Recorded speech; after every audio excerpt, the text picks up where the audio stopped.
नमस्कार मित्रों, आप यथास्थान अपने परिवार के साथ सही सलामत एवं सुरक्षित होंगे ऐसी कामना करता हूँ। द्वितीय सत्र में आपका हार्दिक स्वागत करता हूँ। तो आज हिंदी पढ़ेंगे कक्षा 8 एकम 2 कच्छ की से।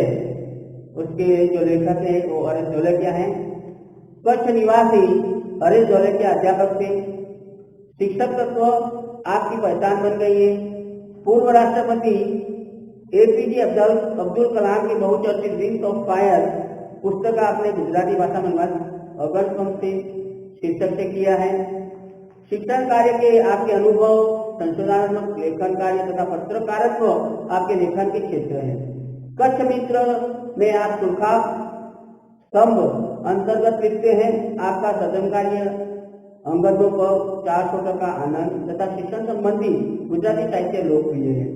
प्रस्तुत इकाई में आपने कच्छ का परिचय कराने का प्रयास किया है, जिसमें कच्छ एवं इर्द गिर्द के दर्शनीय स्थानों का परिचय कराया है। इस इकाई में अपनी संस्कृति का आदर, अपनी विरासत का संरक्षण, देश प्रेम आदि मूल्यों की विकसित किया गया है। तो यहाँ आपकी रचना कच्छ यात्रा का भावानुवाद प्रस्तुत है। जो हरीश ढोलकिया है, उन्होंने डॉक्टर अबुल फकीर जनरल अब्दुल कलाम साहब जो थे, हमारे पूर्व राष्ट्रपति मिसाइल मैन, उनकी जो पुस्तक है विंग्स ऑफ फायर, उसका भी अगनपम के नाम से गुजराती अनुवाद किया है। तो यहाँ भी भावानुवाद किया गया है कच्छ की शहर। तो देखते हैं, विशाल भारत में अनेक दर्शनीय प्रांत है। हमारे भारत देश में कई सारे ऐसे स्थल है जो दर्शनीय हैं। सबका अपना महत्व एवं सौंदर्य, सभी का अपना अलग अलग महत्व है, उसका सौंदर्य है, मानी सुंदरता है। गुजरात में इनमें से एक अनूठा राज्य है। अनूठा यानी कि अनोखा, विशिष्ट। तो गुजरात उनमें से एक अनूठा राज्य है, विशिष्ट राज्य है। गुजरात का एक विशिष्ट जिला है, उसमें भी एक विशिष्ट जिला है जो है कच्छ, जो गुजरात का अंतीय रमणीय प्रदेश है। वो गुजरात का अत्यंत रमणीय प्रदेश, सुंदर प्रदेश है। यात्रियों के लिए कच्छ आकर्षण का केंद्र है। और जो यात्री है दूसरे राज्यों से या तो विदेश से जो भी यात्री आते हैं, उनका आकर्षण का केंद्र है। इसका पौराणिक महत्व भी कम नहीं। और जो हम देखें तो इतिहास में उसका पौराणिक महत्व जो है, धार्मिक महत्व है, वो भी कम नहीं है। अनेक दर्शनीय स्थानों की वैविध्य के कारण इसे म्यूजियम संग्रहालय भी कह सकते हैं। कई प्रकार की विशिष्टता होने पर उसे म्यूजियम भी कहते हैं। तो देखते हैं, कच्छ में प्रवेश करते हैं, हमें रेगिस्तान के 2 भाग देखने को मिलते हैं। जब हम कच्छ में प्रवेश करते हैं तो रेगिस्तान यानी कि मरुभूमि, यानी आप शब्दार्थ लिखिए। आप भी अपनी बुक यानी नोटबुक के आप पाठ्य पुस्तक के साथ लेके ही बैठे। कच्छ में प्रवेश करते हैं, रेगिस्तान के 2 भाग देखने को मिलते हैं। जब हम कच्छ में प्रवेश करते हैं तो मरुभूमि के 2 भाग देखने को मिलते हैं, एक छोटा रेगिस्तान और दूसरा बड़ा रेगिस्तान। रेगिस्तान यानी मरुभूमि की रण भी कर सकते हैं। इन दोनों में रेगिस्तान जैसा कोई लक्षण नहीं दिखा जा। हम दोनों को देखते हैं तो यहाँ पर रेगिस्तान जैसा उनमें कोई लक्षण नहीं दिखाई देता। रेत कहीं नजर नहीं आती, अतः ये अनूठा रेगिस्तान है। यहाँ पर रेत नहीं कहीं नजर आती, इसीलिए ये अनूठा यानी कि विशिष्ट अलग रेगिस्तान यानी कि रण है। कामत वैली को हम कच्छ का प्रवेश द्वार कर सकते हैं। जब एंटर हम होते हैं तो रेगिस्तान के 2 भाग लेंगे, उसमें जो सामंत वैली है वो सामंत वैली कच्छ का प्रवेश द्वार उसे हम कर सकते। कच्छ की यात्रा यहीं से आरंभ होती है। और कच्छ की जो शुरुआत है, प्रारंभ है, शुरुआत है, आरंभ है, वहां से होती है। यहाँ से उत्तर दिशा की ओर यात्रा का प्रारंभ होता है। और जब यहाँ से सामंत वैली से उत्तर की ओर जाते हैं तो यहाँ से कच्छ की यात्रा शुरू होती है। रापर से धोलावीरा पहुंचते ही हमारी प्राचीन संस्कृति मौर्य दौरों का स्मरण हो जाता है। रापर से धोलावीरा, रापर से हम धोलावीरा पहुंचते हमारी प्राचीन संस्कृति मौर्य दौरों का स्मरण हो जाता है। जो प्राचीन हमारी संस्कृति है मौर्य दौरों, उनका हमें स्मरण हो जाता है। यह स्थान 5000 वर्ष के अवशेषों का अंग है। कई साल हो गए, 5000 वर्ष अवशेषों यानी कि कई प्रकार के जो अवशेष हैं वहां हमें पाए गए। इस प्राचीन नगरी के दर्शन से हम चकित रह जाते हैं। जो प्राचीन नगरी है उन्हें देखते हैं हम आश्चर्यचकित हो जाते हैं। हमें प्राचीनता में भी आधुनिकता के दर्शन होते हैं। बहुत पुरानी है, 5000 साल की, फिर भी हमें आधुनिकता के हमें वहाँ पर दर्शन होते हैं।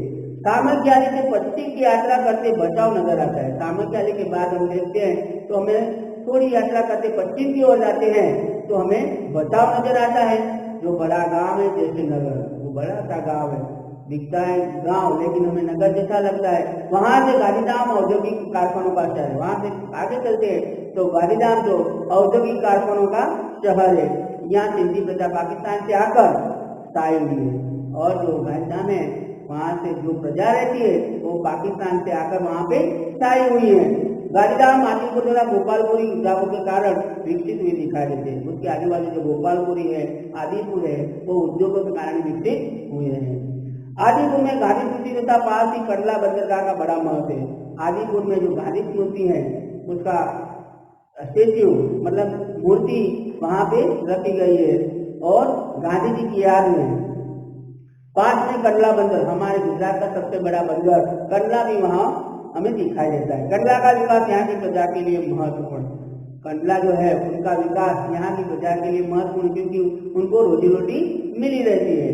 कंडला से दक्षिण की ओर भद्रेश्वर अति प्राचीन जैन यात्रा धाम है। कंडला की दक्षिण की ओर चलते हैं तो भद्रेश्वर अति प्राचीन जैन यात्रा धाम है। भद्रेश्वर यानी जैनों का पवित्र यात्रा धाम है। संगे मरमर से बना 2500 वर्ष जो पुराना, जिन्होंने भूकंप से खंडित और उसके पुनर्निर्माण कार्य जोरों से चल रहा था। 2500 वर्ष मतलब जो जिना नहीं है जैनों का, वो भूकंप से खंडित हो गया था, लेकिन वो भी तैयार हो गया। इसे आधुनिकता का स्पर्श मिला है और नवीनता से उन्हें बनाया है, नयापन उसमें दिखाई देता है। मुंद्रा शहर तहसील मुख्यालय भी है, और मुंद्रा जो है, मुंद्रा की खारें बहुत प्रख्यात है, तो और मुंद्रा जो है वो कच्छ का पेरिस भी कहलाता है, तो वो तहसील यानी सालों का है। यहाँ अनेक उद्योगों के कारण विकास की दिशा खुली है, और कई प्रकार के कई सारे उद्योगों के कारण विकास हमें दिखाई देता है। समुद्र के किनारे बंदरगाह विकसित हुआ है। यहाँ कुछ प्राचीन इमारतें हैं और बड़ी पुरानी इमारतें हैं। समुद्र के किनारे तट यात्रा करते हम मानवी पहुंचते हैं, और समुद्र के तट पर यात्रा करते करते हम मानवी पहुंचते हैं। मानवी अति सुंदर बंदरगाह है, मानवी भी सुंदर बंदरगाह है। बड़ा प्राचीन नगर है, सबसे बड़ा प्राचीन नगर मानवी है। यह शहर राजा के महल, पवन चक्की तथा समुद्र के कारण अधिक दर्शनीय होता है। जो मानवी है वहां पर जो पैलेस है, महल है, उसी के कारण और पवन चक्की के कारण वो प्रख्यात है और वो दर्शनीय है। यहाँ भी RTI ग्राम्य संस्था है, 72 जिनालय है, पास ही इंदिरा गांधी अंतर्राष्ट्रीय अस्पताल है। देखने वाली बात है कि यहाँ वहाँ VRTI ग्राम्य संस्था भी है, 72 जिनालय भी है, कई सारे मंदिर है जैनों के, और उसके बाद बिंदड़ा जो गांव है उसमें अंतर्राष्ट्रीय अस्पताल है। मानवी से आगे चलते डुमरा, कोठारी, सुधरी और जको महत्वपूर्ण गांव है। ये मानवी से आगे जाते हैं तो डुमरा है, कोठारी है, सुधरी है, जको, जिस प्रकार से भद्रेश्वर प्राचीन मंदिर है उसी प्रकार आजू बाजू में भी भद्रेश्वर के कारण यहाँ के गांव है वो भी प्रख्यात। जैनों का प्राचार्य यहाँ नजर आता है। ये सारे गांव जितने भी नजदीक गांव भद्रेश्वर के आजू बाजू में, वो जैनों का प्रभाव उन पर बना रहता है। नलिया शहर तहसील का केंद्र है। नलिया जो शहर है वो तहसील का केंद्र, वो भी तालुका का है, बहुत सारी ठंडी नलिया में पड़ती है। यह वायुसेना का मुख्य अड्डा है, और नलिया में वायुसेना का मुख्य अड्डा है। नलिया से 1 घंटे की यात्रा करने के बाद नारायण सरोवर आते हैं। नलिया से 1 घंटे की यात्रा करने के बाद हम नारायण सरोवर आते हैं। नारायण सरोवर की बात करें तो अति प्राचीन पौराणिक धार्मिक स्थान आता है। इस स्थान को रामायण काल का माना जाता है, और जो नारायण सरोवर है वो रामायण काल का माना जाता है। वहाँ कोटेश्वर नामक दर्शनीय मंदिर है।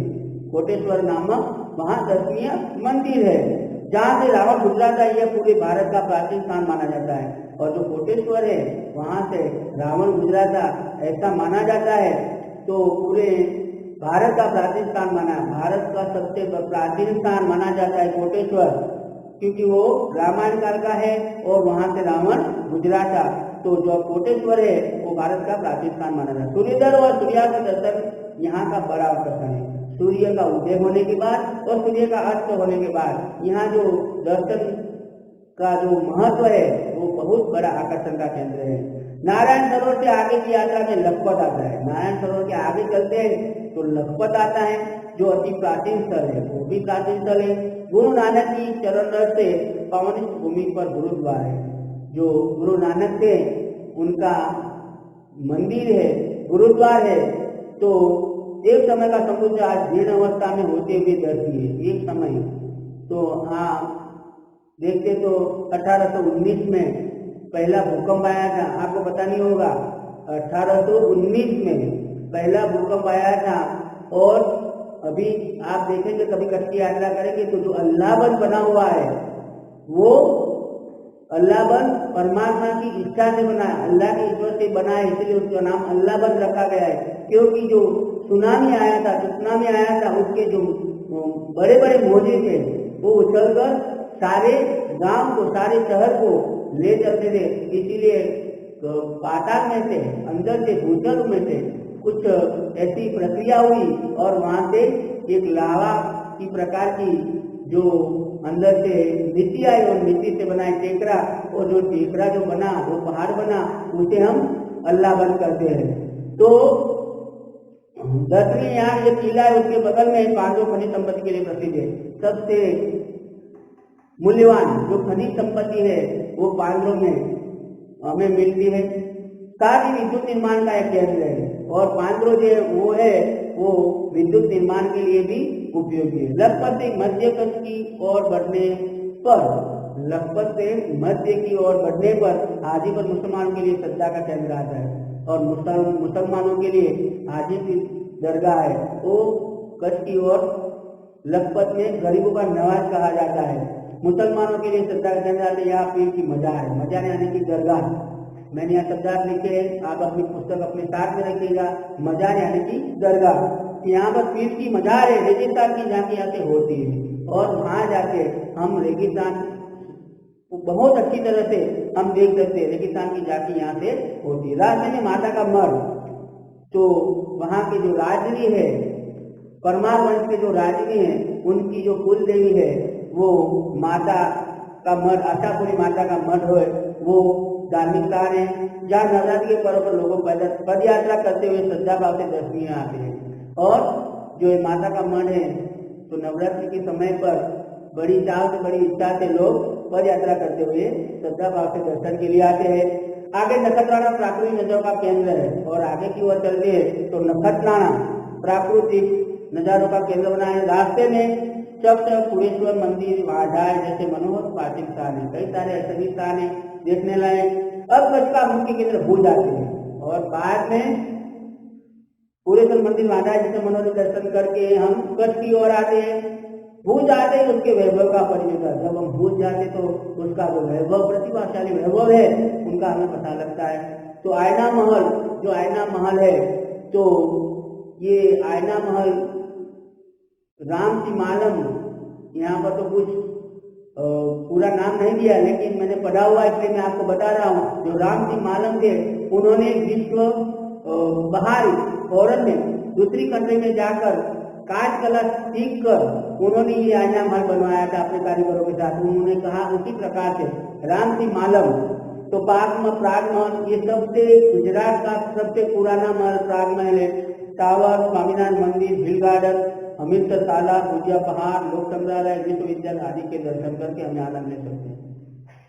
मैंने बताया इसी प्रकार से आयना महल है, प्राग महल है, टावर, स्वामीनारायण मंदिर, हिल गार्डन, अमृतसर तालाब, भुजिया पहाड़, लोक संग्रहालय, विश्वविद्यालय आदि के दर्शन करके हम आनंद ले सकते हैं। सन 2001 में, 1819 में मैंने कहा उसी प्रकार से, और 1998 में बहुत बड़ा जो गुजराती में आप कहें तो वावाजोड़ू, 1998 2001 में भूकंप, पहले 1819 में अल्लाहबंद रचाया, जो बंद रचाया उसे 1819 में, 1998 में गुजराती में कहा जाए तो આપણે વાવાઝોડું અને 2001 का भूकंप। तो आदि के दर्शन करके हम आनंद लेते। सन 2001 के भूचाल से इसे खंडित कर दिया, 2001 के भूचाल ने इसे खंडित किया, तो लोगों ने उसे नए स्वरूप में पुनर्निर्माण करके और सुंदर शहर बनाया। तो 2001 में भूकंप बहुत बड़ा 1819 में जो भूकंप हुआ था वो 8.9 का था। सबसे गुजरात का सबसे बड़ा भूकंप 8.9 का। इसके बाद छोटे छोटे भूकंप आए, लेकिन 1819 में जो हुआ वो 8.9 का था। तो 2001 में जो भूकंप हुआ तो पूरा कच्छ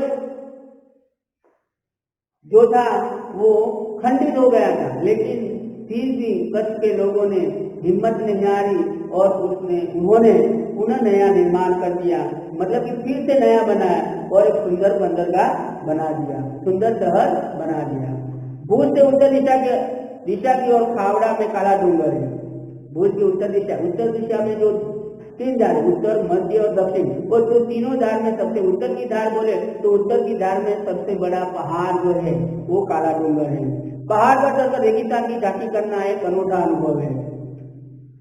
पहाड़ पर चढ़कर, और जो काला डूंगर है सबसे बड़ा उत्तर की ओर, सबसे बड़ा मध्य की ओर और दक्षिण की ओर, तीनों अंदर एक डूंगर है, उसमें उत्तर की ओर एक बड़ा डूंगर काला डूंगर, वहां चढ़कर हम रेगिस्तान की झांकी बहुत अच्छी तरह कर सकते हैं और एक विशिष्ट अनुभव हमें होता है, अनूठा अनुभव होता है। सरकार एवं स्थानीय जनता द्वारा रणोत्सव का आयोजन होता है। हमारी सरकार भी अब दिसंबर में ही होगा, आप देखिएगा दिसंबर में धोराडो जो है वहां पर टेंट लगेंगे और रणोत्सव होगा। सरकार एवं स्थानीय जनता द्वारा रणोत्सव का आयोजन होता है। देश भर से लोग यहाँ आते, सफेद रेगिस्तान को देखने का आनंददायक घटना है। मैंने पहले बोला उसी प्रकार से दिसंबर में अंदर वहां पे जो धोराडो है वहां पर टेंट लगेंगे और रणोत्सव मनाया जाएगा। देश भर से लोग यहाँ आते हैं, सफेद रेगिस्तान को देखने का आनंददायक घटना है और सफेद रंग जो हम देखते हैं वो हमारे जीवन की सबसे बड़ी आनंददायक घटना है। भुज से अंजार भी जाया सकता है, भुज से अंजार भी जाया जा सकता है। आगे बढ़ते हम सुजन संस्था में यहाँ की प्रजा की हस्तकला है। अंजार की बात करूँ तो जेसल तोरल की वहाँ पर समाधि है, आप जाओ तब देखना वहाँ के जो सूरी टप्पू है, इसके अलावा सुंदरी है, मतलब वो साफा है, वो भी प्रख्यात है। भुज से अंजार की बात कर रहा हूँ। आगे बढ़ते हुए सुजन संस्था में यहाँ की प्रजा की हस्तकला का, सुजन संस्था बहुत बड़ी संस्था है, उसमें हस्तकालिका हाथ से बनाएगी रजाइयाँ, कई सारी चीजें, चादर मतलब लुंगी, ये सारी चीजें बहुत अच्छी तरह से मिलती है। तो जेसल तोरल की स्मृति में यह मंदिर बना है। मैंने पहले बताया उसी प्रकार यहाँ पर आ गया कि जेसल तोरल की स्मृति मंदिर बनाई जो ऐतिहासिक स्थान है। जेसल बहुत बड़ी कहानी है, आपको कोई सीडी या तो मोबाइल में आप सर्च करोगे जेसल तोरल तो आपको सारी कहानी पता चल जाएगी। वो बहुत अच्छी फिल्म है, जब समय मिले तब आप देखिएगा। यहाँ से आदिपुर तथा गांधीधाम जा सकते हैं और अंजार के बाद वहां से आदिपुर तथा गांधीधाम भी आप जा सकते हैं। सूरजबारी नामक स्थान से हमारी कच्छ यात्रा पूर्ण होती है। सूरजबारी वानी की पुल है, सूरजबारी वो पुल है, वहां से हमारी जो कच्छ की यात्रा है वो पूर्ण होती है, जो अविस्मरणीय स्मृतियां छोड़ जाती है।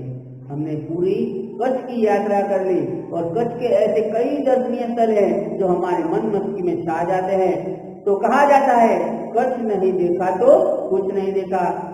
तो आपको पता ही होगा हमारे गुजरात के जो एम्बेसडर जो थे, मतलब प्रगति करने वाले एम्बेसडर, मतलब हमारी जो एडवर्टाइज करने वाले गुजरात की कच्छ की, तो उन्होंने कहा है, आपको पता ही होगा, कच्छ नहीं देखा तो कुछ नहीं देखा।